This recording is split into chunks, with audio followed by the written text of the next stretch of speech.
Hello friends, welcome to centre study. Maulana Azad National Urdu University का distance BEd जो कि ODL programme है आपका, उसका फाइनल लिस्ट आ गई है जिसमें आपके कॉलेज भी आपको साथ में नज़र आ रहे हैं। आपको क्या क्या चीज़ करनी है, क्या आपका एडमिशन प्रोसीजर क्या रहेगा, काउंसलिंग आपको कहाँ पे किस तरीके से करनी है और कौन कौन से डॉक्यूमेंट्स काउंसलिंग में आपको शो करने पड़ेंगे, ये सारी इस वीडियो में मैं आपके सामने डिस्कस करने वाला हूं। तो आप वीडियो को लास्ट तक ज़रूर देखें। अगर आपने हमारे चैनल को अभी तक सब्सक्राइब नहीं किया है तो चैनल को ज़रूर सब्सक्राइब कर ले दोस्तों। और आपके पास अगर कोई डॉक्यूमेंट अवेलेबल नहीं है तो क्या उसके अल्टरनेट कोई अदर ऑप्शन आपके सामने आप उसमें फिल कर सकते हैं, इसके बारे में भी हम बात करने वाले हैं। तो जैसा कि ऑलरेडी आपको मालूम है कि आपकी फाइनल लिस्ट आ गई है। ये आपकी फर्स्ट मेरिट लिस्ट है जो कि 7 नवंबर 2024 को डिक्लेयर्ड हुई है। और इसकी जो काउंसलिंग है दोस्तों, काउंसलिंग की जो डेट है वो 7 नवंबर से 10 नवंबर के बीच में रखी गई है, जैसे कि ऑलरेडी आपके सामने मेंशन है यहाँ पर। अब आपके सामने यहाँ पे एक चीज़ मेंशन है, लास्ट लाइन अगर मैं आपके सामने हाईलाइट करूँ, दूसरे कलर से मैं हाईलाइट कर रहा हूँ और ये लाइन बहुत इंपॉर्टेंट है आपके लिए। इस लाइन को अगर मैं पढ़ता हूँ कि वेरिफिकेशन ऑफिसर में है मैं online meeting with any candidate on Google Meet if required.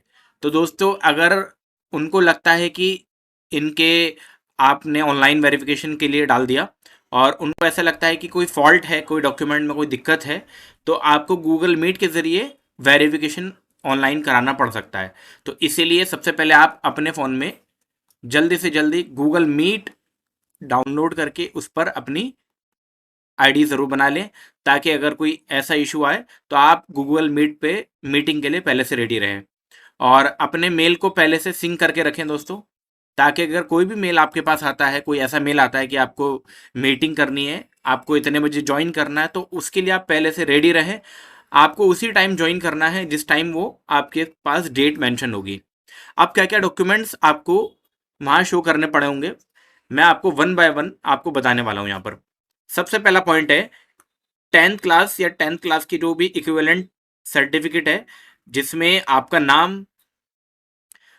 नाम के साथ डेट ऑफ बर्थ और साथ ही साथ फादर नेम भी मेंशन्ड होगा। तो ये आपको ओरिजिनल रखना है दोस्तों यहाँ पर। ठीक है। Number 2 point, certificate showing proof of having studied Urdu at SSC है 10th और हायर लेवल एज सब्जेक्ट और मीडियम। अब ये पॉइंट आपको हो सकता है समझ ना आया हो, लेकिन मैं बहुत क्लियर कर दूं कि आपने 10वीं क्लास में अगर उर्दू पढ़ी है या 12वीं क्लास में पढ़ी है या ग्रेजुएशन में पढ़ी है, तो आपको जो भी उर्दू का सर्टिफिकेट है वो आपको शो करना है। अगर आपने किसी भी कहीं पर भी, या तो 10वीं में या 12वीं में या आपका आगे कहीं पर भी आपने कुछ इस तरीके की उर्दू नहीं पढ़ी है, तो फिर आप एडमिशन के लिए एलिजिबल नहीं हो पाएंगे। तो आपको सबसे पहला उर्दू का प्रूफ भी आपको दिखाना पड़ेगा। अगर आपके 10th क्लास में उर्दू थी तो वो इतना काफ़ी है, वहाँ पे सब्जेक्ट मेंशन हो जाएगा, वो ऑलरेडी वहाँ पे क्लियर हो जाएगी आपकी चीज़। Number 3 point, marks memo all 3 year and degree of graduation, marks memo of 2 year of post graduation. यानी कि आप आपने ग्रेजुएशन भी किया होगा, तो ग्रेजुएशन में या पोस्ट ग्रेजुएशन जो भी आपने किया है उसका मार्क्स मेमो, जो भी आपको मार्कशीट आपको दिखानी है कुल मिला के। यानी कि जितने भी साल की मार्कशीट है आपके, अगर आपने ग्रेजुएशन किया तो तीनों साल की मार्कशीट ओरिजिनल, अगर सेमेस्टर वाइज है तो सेमेस्टर वाइज आपको अपलोड करनी है। कैसे अपलोड करनी है मैं बता दूं आपको। अगर अपलोडिंग का ऑप्शन आता है तो पहले फर्स्ट सेमेस्टर, फिर सेकंड सेमेस्टर, फिर थर्ड सेमेस्टर, फिर फोर्थ, फिर फिफ्थ और सिक्स। अगर किसी का ईयरली था तो वो पहला, दूसरा, तीसरा साल तीनों को मर्ज करके, और साथ में अगर डिग्री आ गई है तो डिग्री को भी वहां पर जरूर मेंशन कर देंगे दोस्तों। नंबर 4 पॉइंट जिसमें सबसे ज्यादा डाउट होता है उसके बारे में डिस्कस करता हूं। नंबर 4 पॉइंट आपका क्या कहता है, थोड़ा ध्यान से देखेंगे। Employment certificate in prescribe proforma annexure 1 signed by headmaster and duly countersigned by DEO, BEO, MEO, proof of trained in service teacher in elementary education as mentioned in the eligibility criteria। कुल मिला के आपको आपका, यानी कि आप teaching कर रहे हैं कहीं किसी भी स्कूल में, जो भी आप, तो आपने ऑलरेडी साइन करा लिए होंगे हेडमास्टर के, या अगर आप गवर्नमेंट है तो डीईओ, बीईओ या एमईओ, जहां से भी आपको साइन कराने थे, आपको एक प्रिस्क्राइब परफॉर्मा एनेक्चर 1 में ऑलरेडी दिया हुआ था, तो वो आपको साइन करा के वहाँ अपलोड करने थे। अगर आपने वो अभी तक नहीं हो पाया तो क्या उस कंडीशन में आपका एडमिशन हो पाएगा? ये बहुत इंपॉर्टेंट क्वेश्चन आपके लिए। तो ऐसे कंडीशन में आपके लिए क्या है कि आप कोशिश करें कि 10 तारीख से पहले पहले आप वेट करें, 10 नवंबर से पहले पहले आप इसको बना के रख लें। अगर आपका फिर भी नहीं बन पाता है तो फिर आपको दिक्कत का सामना करना पड़ सकता है और आपका एडमिशन भी कैंसिल हो सकता है। उस केस में आप क्या कर सकते हैं, आप थोड़ा सा टाइम एक्सटेंशन के लिए एक आप एफिडेविट बनवा सकते हैं। लेकिन ये क्लियर नहीं कहूँगा मैं आपको कि एफिडेविट काम करेगा नहीं करेगा या नहीं करेगा, लेकिन फिलहाल आप एफिडेविट ज़रूर बनवा के रखें और उस केस में आप एफिडेविट वहाँ पे डाल सकते हैं अपना, जिसमें आप ये शो करेंगे कि इतने मतलब इतने टाइम से इतनी पोस्ट पर आप पढ़ा रहे हैं। तो ये एफिडेविट हो सकता है चल जाए, लेकिन क्लियर नहीं है। अगर आपके पास ये नहीं है तो हो सकता है आपका एडमिशन में भी रिजेक्ट हो जाए। तो ये मैंने एक ऑप्शन आपका एफिडेविट का बता दिया है, आप इसको ऑप्ट कर सकते हैं। Number 5 point, marks memos and certificate of NCTE. NCTE के बाद क्या है, recognize teacher training BElEd DElEd through face to face mode as mention in eligibility criteria. यानी कि आपने ऑलरेडी एलिजिबिलिटी क्राइटेरिया तो देखा ही होगा। आपने कोई भी या तो डीएलएड किया होगा या डीएलएड किया होगा, ठीक है।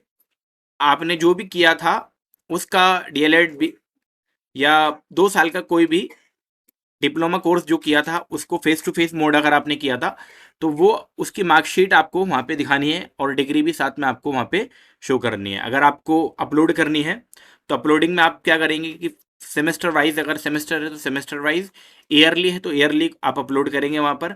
और साथ ही साथ लास्ट में आप उसकी डिग्री को ज़रूर मेंशन कर देंगे ताकि कोई इशू आपके साथ ना हो, आपको कोई दिक्कत का सामना ना करना पड़े। तो इसीलिए आप पहले से ये सब चीज़ें करके रखें, डिग्री को साथ में ज़रूर लगा दें।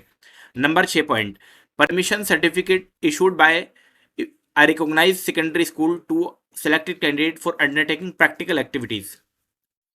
जिस स्कूल में आप पढ़ा रहे हैं, जिस स्कूल में अभी आप करेंटली पढ़ा रहे हैं, आपके प्रैक्टिकल्स होंगे तो प्रैक्टिकल्स में आपको कोई दिक्कत ना हो, ताकि प्रैक्टिकल्स में आपको छूट मिल जाए। तो वो सर्टिफिकेट भी स्कूल के थ्रू आपका एक एनेक्सर 2 गिवन होगा, वहाँ से आप उसको बनवा के डाल देंगे। नंबर 7 पॉइंट बहुत सिंपल पॉइंट है, आपके सामने ऑलरेडी मालूम है।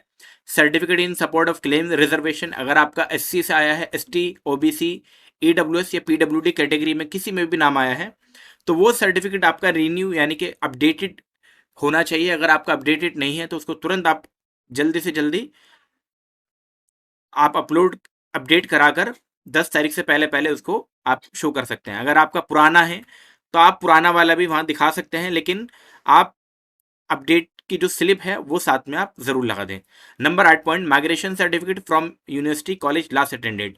आपने लास्ट टाइम ग्रेजुएशन किया होगा तो ग्रेजुएशन या पोस्ट ग्रेजुएशन, तो वहाँ से आपको माइग्रेशन सर्टिफिकेट मिला होगा तो वो आप वहाँ पर ज़रूर लगा देंगे दोस्तों। अगर आपका कोई डॉक्यूमेंट गलत हो जाता है, स्कैंड होकर अपलोड नहीं हो पाता है, तो आप ये जो मेल है, मेल आईडी जो आपके सामने मेंशन्ड है, मेल आईडी जो आपके सामने मेंशन है BED 2024@manu.edu.in पर जाकर अपना 10 तारीख से पहले पहले इसको आप अपलोड कर सकते हैं दोस्तों। अगर आपका फिर एडमिशन कंफर्मेशन का एक मैसेज आएगा, अगर आपका जब वेरिफिकेशन कंफर्म हो जाएगा तो आपको फिर एक फी पेमेंट के लिए आपका इनेबल्ड हो जाएगा आपका कैंडिडेट पोर्टल के ऊपर। तो यहाँ पे बहुत क्लियरली लिखा हुआ है, verification officer approve his provisional admission, the option fee payment will be enabled. यानी कि आपके लॉगिन के अंदर ही पेमेंट का इनेबल्ड हो जाएगा ऑप्शन, और आप debit card, credit card, ATM या यूपीआई या नेट बैंकिंग के थ्रू आप पेमेंट यानी कि अपनी फीस को फिलअप कर सकते हैं। और फीस भी दोस्तों आपको जो पे करनी है वो 10 नवंबर 2024 रात के 11:59 से पहले पहले, मिडनाइट से पहले पहले आपको फिल कर देनी है। तो ये आपके टोटल जितने भी पॉइंट थे रिमेंबर, ये मैंने आपको बता दिए। क्या सेकंड लिस्ट आएगी, तो सेकंड लिस्ट के लिए एक पॉइंट इन्होंने अपडेट दिया हुआ है, और जब हम नीचे आएंगे तो यहाँ पे लिखा हुआ है, इन case of verification officer find that a candidate is not eligible. अगर कोई ये पाता है, वेरिफिकेशन ऑफिसर ये पाते हैं कि स्टूडेंट एलिजिबल था ही नहीं, ही या she will receive email indicating reason of rejection. तो वो एक ईमेल पाएगा अपने पास, उनको एक मेल आएगा कि उनको क्यों रिजेक्ट किया गया है, और फिर उसके बाद कहा गया है कि regarding eligibility fees, rules of cancellation admission, in case of in case of double in case of double payment और any other query application can mail. अगर आपकी पेमेंट अगर दोस्तों आपकी जो पेमेंट है वो आपकी हो जाती है और ऐसा होता है कि पेमेंट का मैसेज नहीं आता है, तो उस केस में आप क्या कर सकते हैं, आप इस जो मेल है BED2024@manu.edu.in पर जाके मेल कर लें कि हमने पेमेंट कर दी है और पेमेंट सक्सेसफुल नहीं वहाँ शो कर रहा है, तो फिर आपकी वो पेमेंट को सॉर्ट आउट कर लिया जाएगा। आपको डबल पेमेंट करने की वहाँ से कोई ज़रूरत नहीं है। अगर आप डबल पेमेंट कर देते हैं तो फिर आपका हो सकता है पेमेंट आने में काफ़ी टाइम लग जाए, सेकंड जो आपका एक एक्स्ट्रा पेमेंट जो चला गया हो सकता है आए भी ना। तो ये ऐसा पिछले साल स्टूडेंट को देखने को मिला था, इसलिए मैंने आपको यहाँ पर बहुत क्लियर कर दिया। लास्ट पॉइंट जो है, जो कि सेकंड लिस्ट है, after admission of first merit list में be issued for remaining vacant seat. अब आपकी एडमिशन फर्स्ट लिस्ट के एडमिशन जो है कंप्लीट हो जाएंगे based on availability. If candidate from list fail to take admission, the university doesn't assure in the subsequent list. यानी कि अभी जिसका नाम आया है, अभी जो भी स्टूडेंट जिसका नाम आया है और वो एडमिशन लेने में वो एडमिशन नहीं ले पाता है, समझे। एक ये है कि अगर जिसका अभी नाम आया है और वो एडमिशन अभी नहीं ले पाता है, तो फिर उसका सेकंड लिस्ट में नाम आए ये ज़रूरी नहीं है, उसका सेकंड लिस्ट में नाम फिर नहीं आएगा, ऐसा इन्होंने बहुत क्लियर कह दिया है। आ भी सकता है लेकिन चांसेस है कि नहीं आता है। फिर आने वाले जो स्टूडेंट है उनको नंबर मौका मिलता है। और सेकंड लिस्ट आपकी कब आएगी, तो ये आपके मैं बता दूं, आपकी 10 तारीख तक एडमिशन की फॉर्मेलिटीज कंप्लीट होगी। उसके बाद आप ये मान के चलिए 12 10 से 12 तक तो कुछ होगा नहीं, आप ये मान के चलिए 15 तारीख तक आपकी सेकंड लिस्ट देखने को मिल जाएगी, सेकंड लिस्ट। और उसमें भी आपको फिर यही प्रोसीजर अपनाना पड़ेगा। तो जिन स्टूडेंट का भी नाम नहीं आया है वो सेकंड लिस्ट का वेट ज़रूर करें, क्योंकि अभी काफ़ी सारे स्टूडेंट ऐसे हैं जो एलिजिबल थे ही नहीं, उनका नाम आ गया है, वो नॉट एलिजिबल है दोस्तों। काफ़ी सारे स्टूडेंट हैं जो एलिजिबल थे ही नहीं, या उनके डॉक्यूमेंट में कोई एरर है या उनको परमिशन नहीं मिली है, तो ऐसे स्टूडेंट को रिजेक्ट कर दिया जाएगा। और ऐसे स्टूडेंट जो रिजेक्ट हो जाएंगे उनको फिर सेकंड लिस्ट में नाम नहीं दिया जाएगा, और फिर जितने स्टूडेंट बचे हुए उनको उस लिस्ट में कंसिडर किया जाएगा। तो वेटिंग वाले हमारे चैनल के साथ लगातार जुड़े रहे, चैनल को ज़रूर सब्सक्राइब कर ले दोस्तों, ताकि आने वाली जो सेकंड लिस्ट है आपको लगातार मिलती रहे। और अब ये लिस्ट है आपकी जो फाइनल लिस्ट है, जिसमें आप एप्लीकेशन नंबर देख पा रहे हैं, एप्लीकेशन नेम देख पा रहे हैं, जेंडर है, अलॉटेड प्रोग्राम सेंटर जहां पर आपको अलॉट किया गया सेंटर, रैंक और कैटेगरी, और अलॉटेड कैटेगरी भी आपको यहाँ पे शो नज़र आ रही है। जैसे मैं कहूँ, आदिल अहमद जो है, जिनकी कैटेगरी ओबीसी थी लेकिन इनको जनरल में काउंट किया गया है, तो लेकिन इनको ओबीसी लगाना ज़रूर है, इनको मिला तो हैदराबाद है। अब इसी तरीके से ये बहुत सारे स्टूडेंट हैं जिनको सेलेक्ट किया गया है, तो मैं सबके नाम तो नहीं पढ़ सकता हूँ, लेकिन स्क्रॉल आपके सामने कर देता हूँ। तो आप इसका पीडीएफ हमारे टेलीग्राम से या हमारे व्हाट्सएप से जुड़कर पा सकते हैं। आपको टेलीग्राम पर या व्हाट्सएप पर इसका पीडीएफ आसानी से मिल जाएगा, तो वहाँ से आप इस पीडीएफ को डाउनलोड करके अपना नाम इसमें इजीली चेक कर सकते हैं दोस्तों। और दोस्तों, अगर आपने हमारे चैनल को अभी तक सब्सक्राइब नहीं किया है तो चैनल को भी सब्सक्राइब कर ले, और साथ ही साथ जिन स्टूडेंट का इसमें नाम आ गया है वो एक चीज़ और मुझे बताएं कि उनको कौन सा कॉलेज मिल गया है और उनकी रैंक क्या थी, और रैंक के साथ साथ सबसे इम्पोर्टेंट चीज़ कि उनको उनके एंट्रेंस में टोटल कितने नंबर आए थे जो उन्होंने हमारे आंसर की से मैच किए थे। अगर उन्होंने अपने क्वेश्चन पेपर को आंसर की से मैच नहीं किया था तो आंसर की हमने ऑलरेडी बनाई थी, आप वहाँ से मैच भी कर सकते हैं दोस्तों। तो ये टोटल आपके सामने बहुत सारे पेजेस हैं इसमें, जिसको मैं आपके सामने लगातार स्क्रॉल किए दे रहा हूँ। इसमें सब चीज़ें आपके सामने है कि कौन सा सेंटर अलॉट है।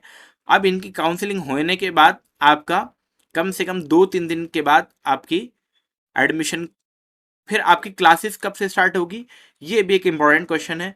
तो ये आपकी क्लासेस ये मान के चलिए नवंबर के लास्ट से स्टार्ट होने के पूरे पूरे चांसेस हैं। आपका ओरिएंटेशन भी जल्दी ही हो जाएगा, नवंबर के मान के चलिए 20 के बाद या 20 से पहले हो भी सकता है, 20 से पहले हो जाए एक आध दिन पहले, लेकिन 20 तक आपका ओरिएंटेशन जो होगा प्रोग्राम का वो होने के चांसेस है, जो कि आपका ऑनलाइन ही होगा। बाकी डिस्टेंस का है तो प्रैक्टिकल्स के लिए आपको परमिशन लेनी पड़ेगी स्कूल के लिए, जो प्रैक्टिकल्स होते हैं बीएड में, तो वो प्रैक्टिकल्स आपको ज़रूर करने होंगे दोस्तों। और उसमें आपको वहाँ पे कोई भी एब्सेंट वहाँ आप नहीं शो कर सकते हैं, अदरवाइज आपके प्रैक्टिकल्स के जो भी मार्क्स है वो डिडक्ट कर लिए जाएंगे, वो आपके काट लिए जाएंगे। अगर आप मौलाना आज़ाद नेशनल उर्दू यूनिवर्सिटी के एंट्रेंस की अगले साल के लिए तैयारी करना चाहते हैं तो आप सबसे पहले आप हमसे जुड़ जाइए, हमारे व्हाट्सएप पर जुड़ जाइए, हमारे टेलीग्राम से जुड़ जाइए और हमारे चैनल को ज़रूर सब्सक्राइब कर लीजिए।